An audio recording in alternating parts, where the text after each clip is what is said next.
The room fell silent the moment I stepped onto the stage. Thousands of eyes rested on me, waiting. A soft breath escaped my lips as I stood behind the podium, the spotlight warming my skin, the weight of the microphone familiar yet surreal. This was the moment I had dreamed of, the moment I had once believed would never come. My hands trembled, not from fear, but from the overwhelming memory of a time when I was not allowed to speak. Just a few years ago, I had sat in silence while he spoke over me, for me, and sometimes against me. Every time I tried to raise my voice, he drowned it with his. Every time I wanted to share my thoughts, he dismissed them as nonsense. I had learned to shrink myself, to fold into corners, to swallow the words that burned inside me. He convinced me that the world did not want my voice. But now, here I was, on a stage that echoed every word I was about to speak. The silence that once crushed me had become the silence before impact. I looked out into the crowd, took a breath, and prepared to shatter everything he once made me believe. At night, when the world was quiet and his breathing settled into a heavy rhythm beside me, I would slip out of bed and sit by the window with my journal.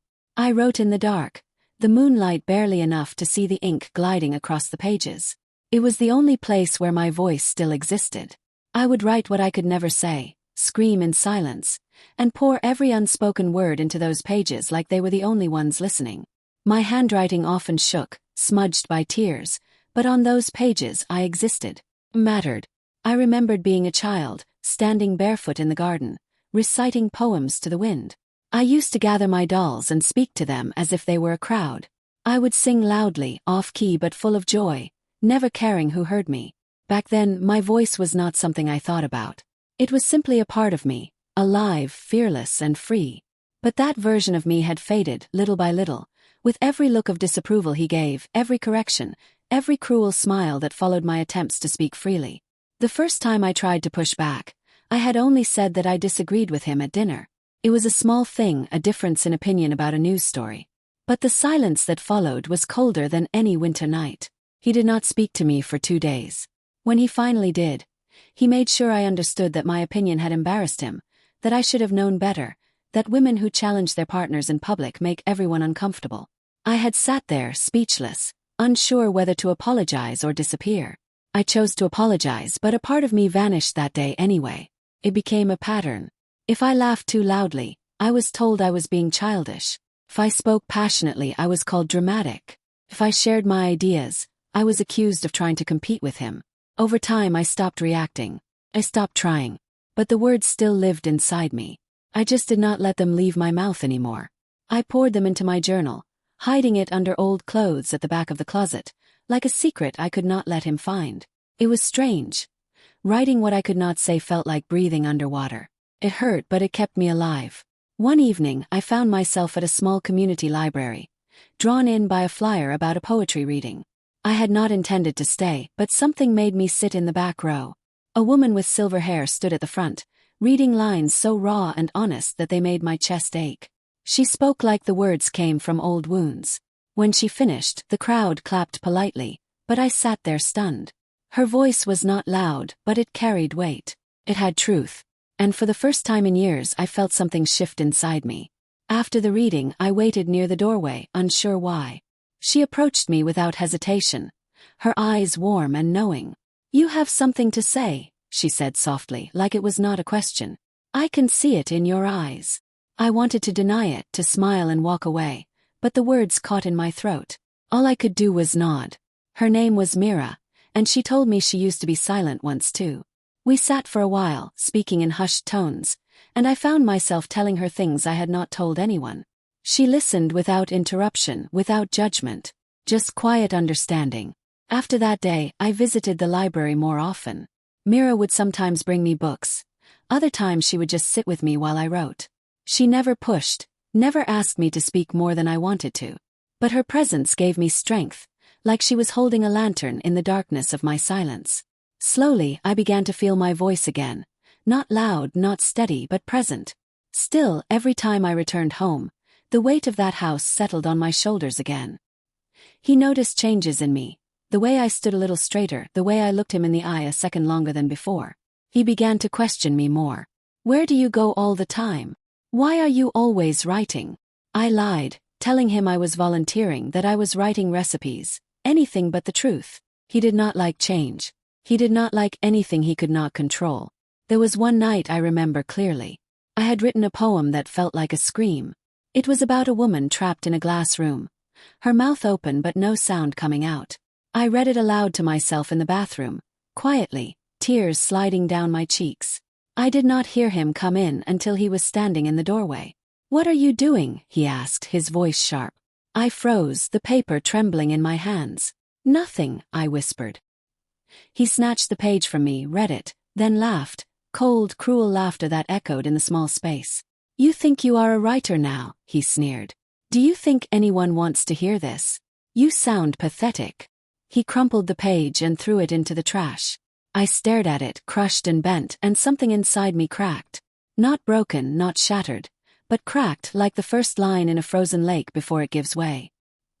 He walked away, muttering under his breath about wasted time and stupid dreams.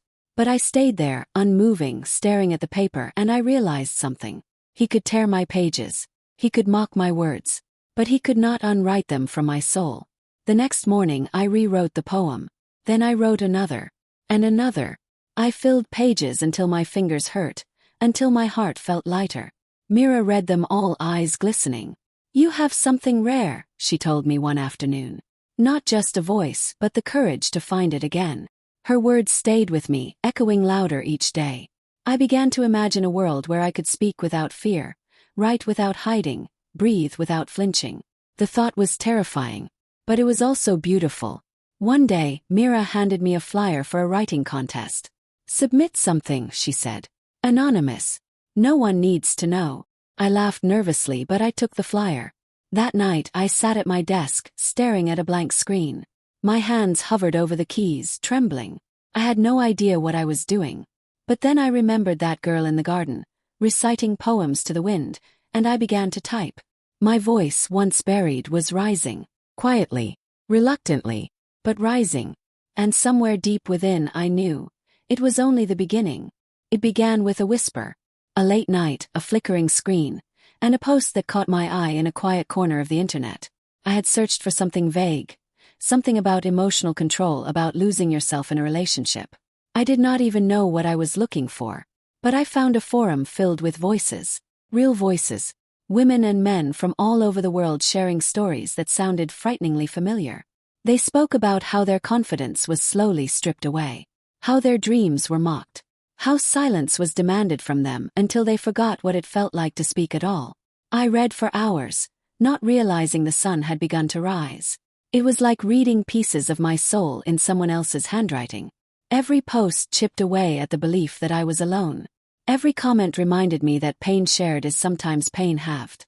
There was a thread that caught my attention, a prompt encouraging people to write about the moment they realized they had lost their voice. I stared at it for a long time. Then, without thinking too much, I opened a new tab and began to write. I gave myself a new name, one that sounded nothing like my own. I changed small details enough to protect myself, but I told the truth. I wrote about the dinner table incident, about the cold silences, about the laughter that tore instead of healed. I wrote about the journal hidden in the closet and the woman at the library who reminded me that voices can be remembered. When I finished, my fingers hovered over the send button. My heart pounded like I was about to leap from a cliff. And in a way I was. Then I clicked. I did not expect anything. Maybe a few quiet acknowledgements. Maybe someone saying they understood. But when I returned to the post the next day, it had spread like wildfire. There were hundreds of comments. People thanking me for putting their feelings into words. Strangers calling me brave. Some said they cried while reading it. Others said it helped them understand what they had been through. For the first time in so long I felt seen. Not in the way he saw me, half-shadowed, muted, but fully, completely. That night, I lay awake next to him while he scrolled through his phone, oblivious to the secret blooming inside me. I wanted to laugh or cry or scream. Instead, I held the truth in my chest like a warm ember, something delicate but powerful. I had spoken and people had listened. I reread every comment, every reply, saving them in my mind like treasures. But joy does not stay hidden forever. A few days later, he burst into the kitchen with his phone in hand. His face twisted in mockery. "You think I would not find it," he said. "Someone sent it to me." You wrote about me, did you not? My blood turned cold. I opened my mouth, but no words came. What are you trying to do? Gain followers? Get sympathy? You think you are special now? He laughed, cruel and loud, and shoved the phone into my hands. Look at you pretending to be some victim online. It is pathetic. I stared at the screen, seeing my own words reflected back at me. But this time I did not feel shame. Felt anger. Real burning anger. He had found my voice, yes. But he could not take it this time. Not anymore. I did not argue with him. I let him rant. I let him throw his insults like stones into a river. But inside I was not drowning. I was rising. The rest of that day passed in a haze. I went through the motions, cooking, nodding, answering when spoken to, but inside something had shifted. I began to see him clearly now. Not as the man I once loved. Not as the partner I thought I needed. But as the cage. A walking silence. A person who thrived only when others whispered. I revisited the forum that night. The moderators had featured my post. Messages flooded my inbox. Some asked for advice. Some shared artwork inspired by my words. One message stood out. It was from an organization that hosted speaking events for survivors of emotional abuse. They asked if I would consider reading my piece at one of their gatherings. It would be anonymous, they said. No cameras. No pressure. Just a room full of people like me. My hands trembled again, but for a different reason. This was not just writing. This was voice. Real voice. Loud. I read the invitation again and again. I knew he would never allow it. I knew if I told him he would call it nonsense. He would find a way to twist it into betrayal. So I did not tell him. I began planning in secret. I created a new email account. I corresponded with the organizers using a name I had given myself long ago in one of my poems. I practiced reading the piece aloud in my car, in the shower, under my breath as I walked through the grocery store. First my voice trembled. Cracked, broke, disappeared. But I kept trying. Every night I read it aloud again. And slowly the words began to stick. My voice grew steadier. Mira noticed. We met for coffee one afternoon, and before I could say anything, she leaned across the table and smiled. You are changing, she said. You are not hiding anymore. You are becoming.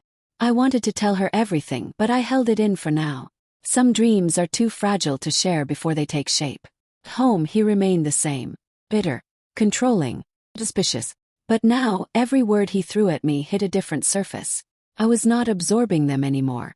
They bounced off the walls I had quietly rebuilt. When he accused me of being distant, I said nothing. When he mocked my silence, I let it stretch until it made him uncomfortable. He could feel the change too, even if he could not understand it. Power was slipping through his fingers, and he hated it. The day I submitted my final confirmation for the speaking event, my heart pounded like a drum inside my chest. It was a small gathering, nothing grand, but to me it felt monumental. I chose to wear a simple dress, the same color I used to wear as a child when I would read poems to the wind. I stood in front of my mirror and said the first line aloud. I forgot what my voice sounded like until I wrote it down. I imagined a room filled with strangers. People who did not know my face but would recognize my story. People who, like me, once believed their silence was permanent. He knocked on the door. Are you ready for dinner? He asked. I looked at him, really looked, and nodded. Almost. Because in my mind I was already somewhere else. Standing on that small stage. Holding the microphone. Speaking. The whisper that had once trembled was now ready to echo. And this time it would not fade. The days leading up to the event felt like a storm was brewing. I could feel the tension in the air every time I walked into the room. His eyes followed me like a hawk, sharp and calculating, as if he could sense something slipping away from him.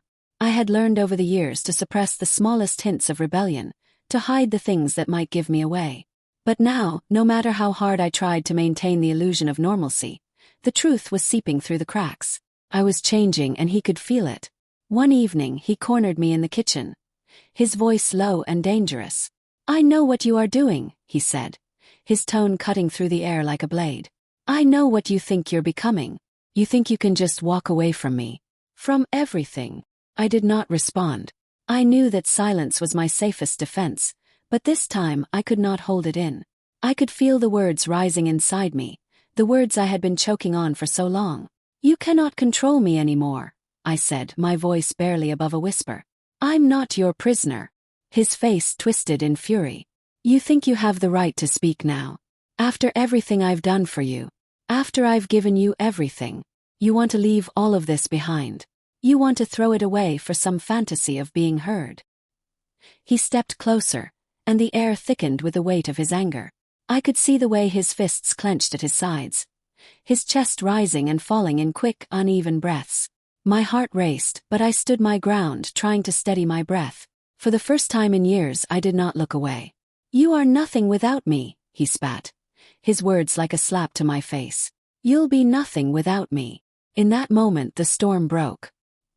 He lunged forward, his hand gripping my wrist in a way that made my breath catch. The pressure was unbearable, and for a split second, panic gripped me. But then, something inside me snapped. Let go of me, I demanded, my voice trembling but fierce. For a moment, I thought he might push further, but then his grip loosened. He stepped back, his eyes filled with rage and disbelief. I could see the realization in his eyes. He no longer held power over me. Not in the way he thought he did. Not anymore. I will not be your silence, I said, every word carrying the weight of years of restraint. If you want me to stay silent, you can have it.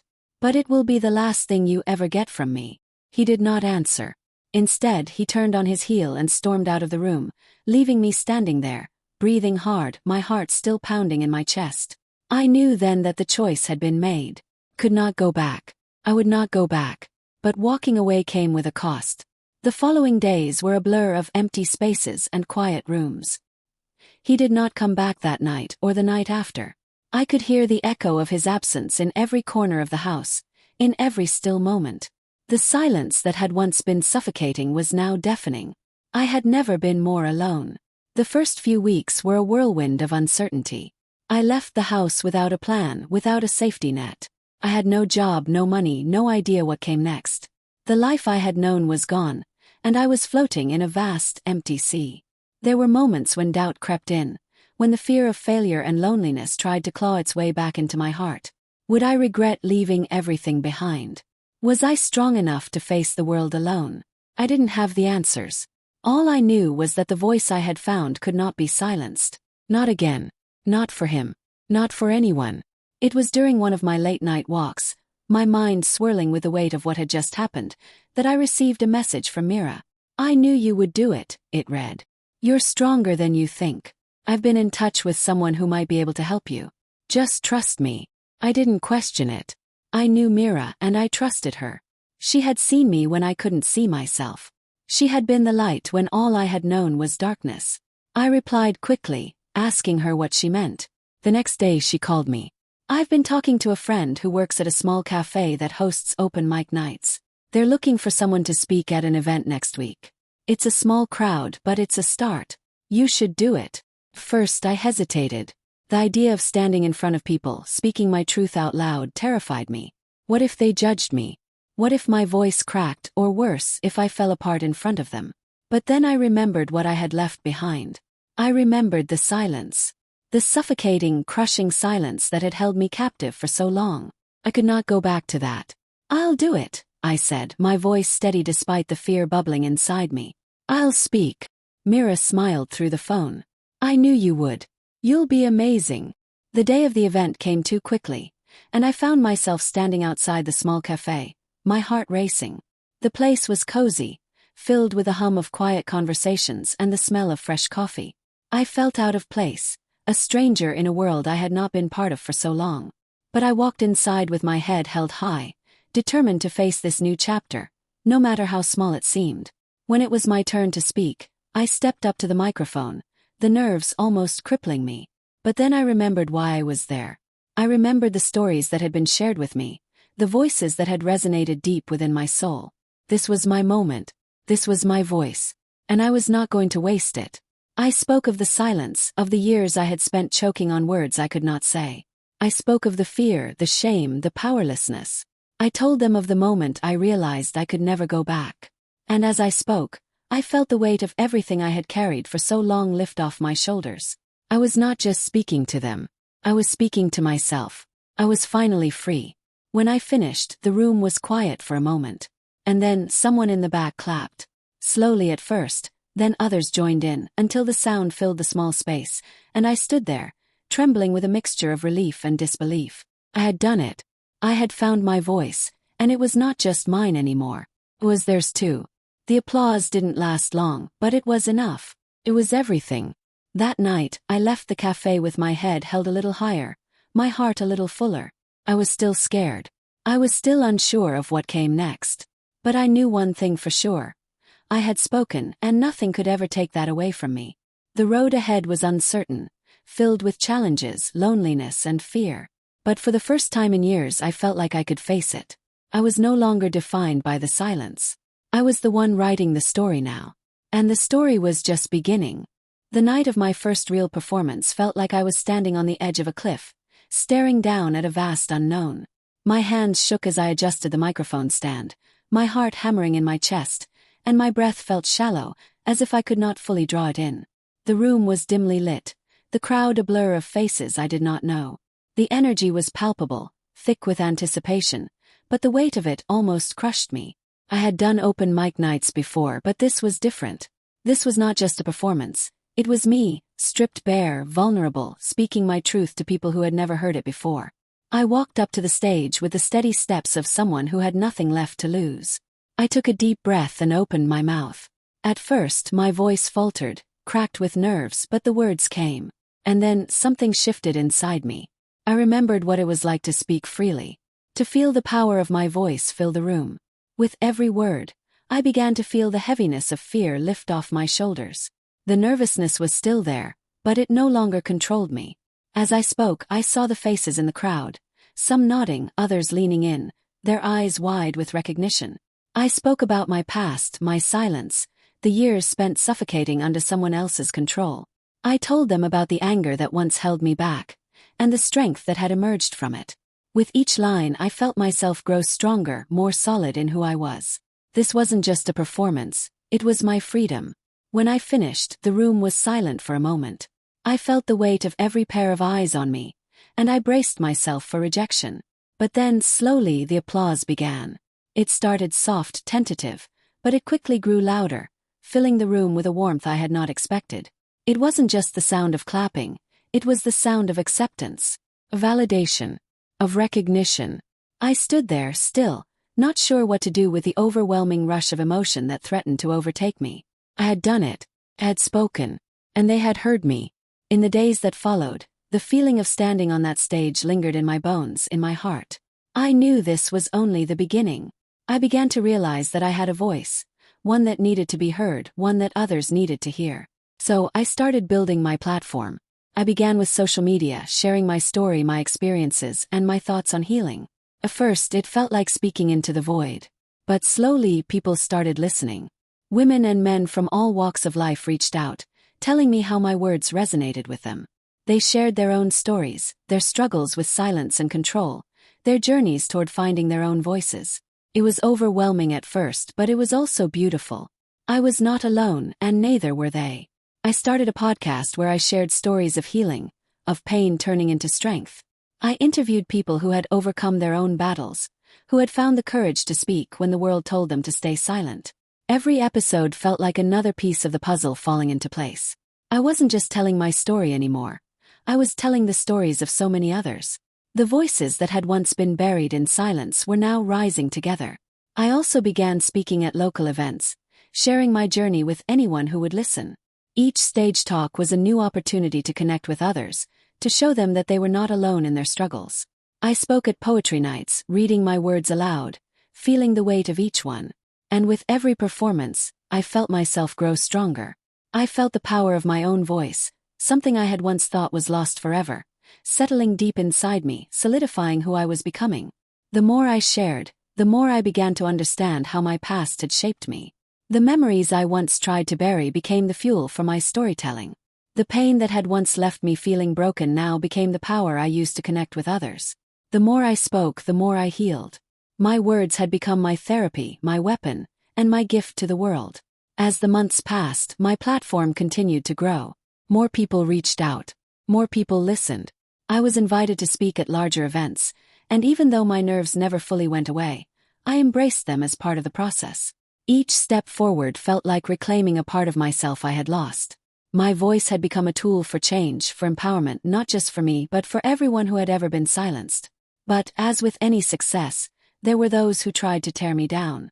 One day, as I scrolled through my social media feed, I saw his name, a comment on one of my posts. It was brief, cutting, dismissive. "She thinks she's some kind of hero now. Pathetic." I felt the sting of his words, not because they held any truth, but because they still had the power to hurt. The man I had once loved was still trying to control me from a distance, using his words as weapons. But this time I didn't shrink. I didn't falter. I responded not with anger but with clarity. "I am not your silence anymore. I will not be your punchline. I will not be your victim." It was not a reply meant to change his mind. It was not a reply meant to make him see me differently. It was a reply meant to affirm myself, to show the world that his words no longer had any power over me. The response to my post was overwhelming. People rallied around me, supporting me, encouraging me. They saw through his attempts to belittle me, and they knew what I had already realized.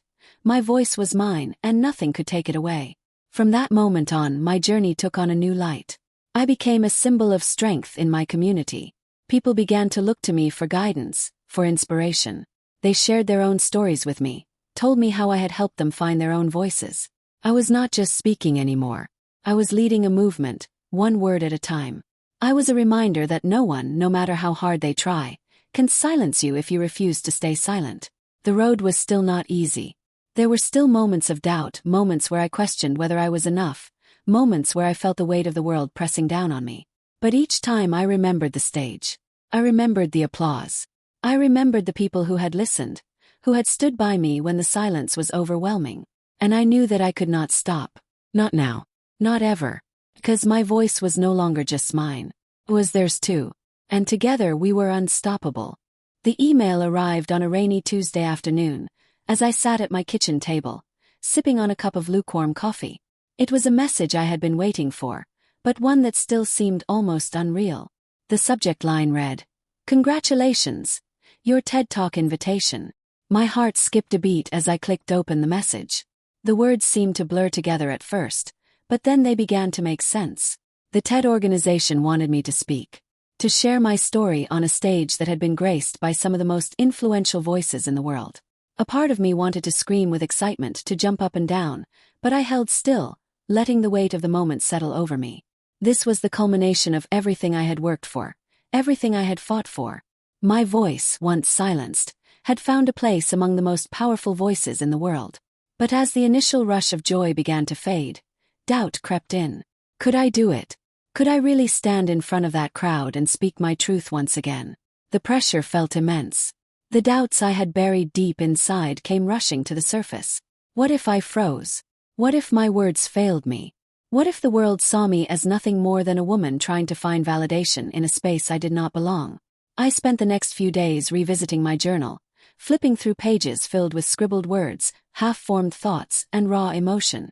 I saw the early entries, the ones written when I had no idea who I was or where my voice would take me. The words were dark, full of self-doubt and confusion. But as I continued reading, the pages began to shift.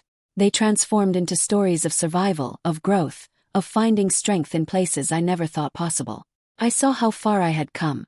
I could see it clearly now.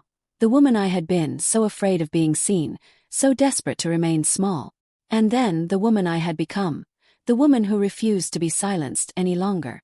Every page I turned showed me how much I had fought, how much I had endured. It reminded me that I was no longer defined by my silence. I had found my voice, and it had carried me to places I never thought possible. But as I prepared for the TED Talk, I found myself facing another familiar fear. The night before the event, I sat in my hotel room, staring at the mirror. The reflection staring back at me felt like a stranger, someone I had yet to fully embrace. I had faced so many obstacles to get here, and yet, the fear of standing before such an influential audience still threatened to overwhelm me. What if I was not enough? What if I did not belong? I closed my eyes, taking deep breaths, trying to calm my nerves. And then I remembered something I had learned over the past few years. I had faced the darkness before. I had stood in the silence and fought to find my voice. And now my voice was my power. It was my strength. It was my truth. Could do this. The day of the TED Talk arrived, and the moment I stepped onto the stage, everything felt surreal. The lights were brighter than I had imagined, blinding in their intensity. The audience, a sea of faces, seemed to stretch on forever. I could feel my heart racing in my chest, the pressure of the moment weighing on me. But then I remembered my journey. I remembered the moments of vulnerability, the pain, the growth. I remembered the people who had listened to me when I thought no one ever would. And in that moment I found my center. I began speaking, and the words flowed like water. I spoke about my past, my silence, and how it had shaped me. I spoke about the man who had tried to control me, who had tried to make me feel small. I did not name him. I did not need to. The truth was clear enough without his name attached to it. I spoke about how silence had once been my prison, but how I had broken free. How my voice had become my weapon, my tool, and my salvation. And as I spoke, I saw him. He was sitting near the back of the room, his face hidden in the shadows, but his presence unmistakable. I knew he had come to watch. I knew he had come to see me fail, to watch me fall. But I would not give him the satisfaction. I would not let him take this moment from me. I did not let my eyes linger on him. Instead, I focused on the people in front of me, the ones who had come to hear my story, the ones who needed to hear that they were not alone. I spoke for them, for everyone who had ever been silenced, for everyone who had ever felt that their voice did not matter. This was not about him. This was about me. And this was about them. The words I spoke were not just my own. They were the words of every person who had ever been told to be quiet, to step aside, to shrink. They were the words of every woman who had ever been told she was too much, too loud, too bold, too difficult. I told them that our voices were our power, that our truth was the most powerful thing we could give the world, that we were enough just as we were. As I finished my speech, the room erupted in applause. It was deafening, overwhelming, and beautiful. But amidst the cheers, I felt a deep sense of peace. I had done it. I had spoken my truth. And no one could take that from me. I looked out into the audience, and for a moment my eyes met his. He was sitting there, broken, silent, watching me. And in that moment, I realized that he was no longer the person I feared. He was just a shadow of the past, a chapter one had closed long ago. I had found my voice, and it could not be silenced. The applause continued, but I was not listening for validation anymore. I was listening for the truth I had spoken. And it echoed in my heart, louder than any applause ever could. The world had changed in ways I had never imagined. It had been years since I stood on that stage for the first time, nervous and unsure. Now I was standing in front of a group of young women, each of them looking to me for guidance, for hope. I had become the mentor I once needed, the one who would help them find their voices, help them break free from the chains of silence that had once bound me. I had started a mentorship program for women who wanted to reclaim their voices, for those who had been silenced by the world around them. We met weekly, sharing stories, struggles, and triumphs. Some were just beginning their journeys, unsure of where to start, while others were already speaking out, but needed help finding their place in a world that often overlooked them. It was humbling to see how far I had come, to see how my own experiences had become a source of strength for others. I watched as these women grew, as they learned to use their voices as a force for change. Their courage inspired me in ways I could not describe. I saw parts of myself in each of them, the fear, the doubt, the hesitation. But I also saw the spark of something more, the same spark that had ignited inside me when I first realized I could speak, that I could be heard. And with every passing week, that spark grew brighter. They began to find their own truths, their own strength, and I stood back in awe as I watched them become the women they were always meant to be. As my mentorship program grew, so did my own platform. I was invited to speak at more conferences, more events, more stages.